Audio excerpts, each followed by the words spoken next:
In this simple video tutorial, I'm going to share with you how to find nearby people on Snapchat.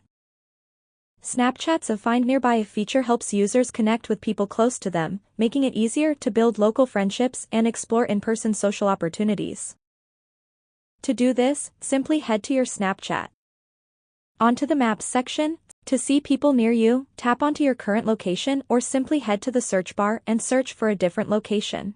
Now tap into these stories. You will see stories of people in that exact location. To check them out, simply head to any account story and tap onto their profile page to add them as friends. This feature is especially useful for discovering what's trending nearby and making new connections in a convenient and engaging way.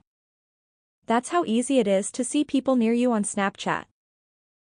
If you have any questions, just let me know in the comments section down below. Please don't forget to leave a like, share and subscribe for more video tutorials like this one.